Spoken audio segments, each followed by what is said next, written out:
नमस्कार दोस्तों, कैसे हैं आप? मैं हूँ गौरव और ये है ट्रांसफॉर्मेशंस। फिलहाल हमारे देश का कोई भी मेट्रोपॉलिटन सिटी हो, भले वो गुरुग्राम हो, दिल्ली हो, मुंबई हो, चेन्नई हो, बैंगलोर हो, वहाँ पे 3-4 घंटे की लगातार बारिश हुई और वहाँ ताल-तलैया ना बने, ऐसा तो हो ही नहीं सकता। ताज़ा मामला हमें देखने को मिला दिल्ली और उसके आस-पास के लोकेशन से, दिल्ली एनसीआर से, जहाँ गुरुग्राम में 3-4 घंटे की लगातार बारिश से 7-8 किलोमीटर लंबे जाम लग गए और ये जाम लगभग नेशनल हाईवे 8 के आस-पास ज़्यादा लगे।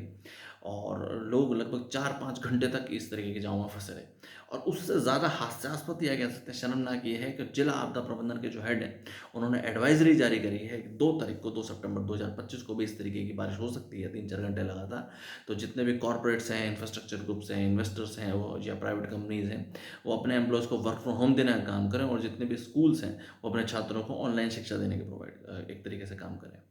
ऑल्दो इस तरीके के इश्यूज़ को माना जा सकता था अगर कोई नेचुरल डिज़ास्टर हो जाए, इस तरीके फ्लड की जैसी कोई समस्या आ जाए। बट बेसिक रेनफॉल होने की वजह से ओवरऑल सिस्टम को बंद कर देना या सारे एम्प्लॉइज़ को जितने भी प्राइवेट कंपनी में काम करने वाले उनको वर्क फ्रॉम होम देना और बच्चे भी अपने स्कूल ना आ सकें अपने स्कूल बसेज़ के थ्रू इतना ज़्यादा इंफ्रास्ट्रक्चर इश्यूज़ में है। और रीज़न जो समझे गए वो ऐसा देखा गया कि जितने भी नाले हैं, जितने भी नदी हैं वो टोटल ब्लॉक रहे, टोटल चौपट थे।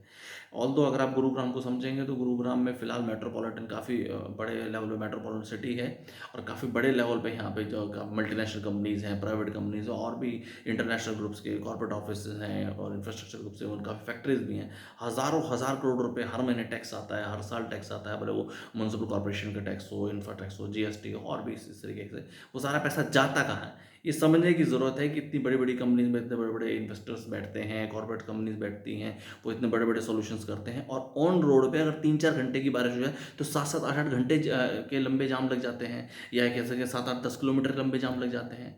ये सोचने का विषय है और ओवरऑल अगर उस चीज़ को समझेंगे तो सिर्फ़ और सिर्फ़ जो हमारा पॉलिटिकल एडमिनिस्ट्रेशन है, जो हमारा एक तरीके से पॉलिटिकल सिस्टम है, उसकी नाकामियाँ दर्शाता है। ये किस तरीके से बेसिक इंफ्रास्ट्रक्चर है, बेसिक साफ़-सफ़ाई जो म्युनिसिपल कॉर्पोरेशन का काम है, जिसके लिए उनको एक तरीके से प्रॉपर टैक्स भी प्रोवाइड किया जाता है, वो तक नहीं किया जा रहा है। ऑल्दो मैं अपनी वीडियोज़ में इन सब चीज़ों के बारे में कहता ही आया हूँ, इस तरह के इश्यूज़ को मैं रेगुलरली हाइलाइट करता ही हूँ कि जब तक समाज का पढ़ा-लिखा या एक तरीके से क्रेडिबल या इंटेलेक्चुअल वर्ग इंडियन पॉलिटिकल सिस्टम का हिस्सा नहीं बनेगा या ओवरऑल एडमिनिस्ट्रेशन का हिस्सा नहीं बनेगा, तब तक इस तरह की चीज़ों में इम्प्रूवमेंट नहीं हो पाएगी। अभी रिसेंटली एक फ्रेंच की महिला जो कि गुरुग्राम बेस्ड ही हैं, उन्होंने भी इस तरीके के इश्यूज़ उठाए थे कि किस तरीके से गुरुग्राम में कूड़े की काफ़ी समस्या है और उन्होंने जो ट्विटर पे अपना जो ट्वीट किया जिसको फिलहाल एक्स भी बोलते हैं, वो काफ़ी चर्चा में रहा। ये सोचने का विषय है कि इस तरीके की चीज़ हम इम्प्रूव नहीं कर पा रहे कि बेसिक नाली और एक तरीके से नाली और इस तरह के नालों में समस्या आ रही है, उनको बेसिक क्लीनिंग भी हम नहीं कर पा रहा हमारा सिस्टम। जय हिंद, जय भारत।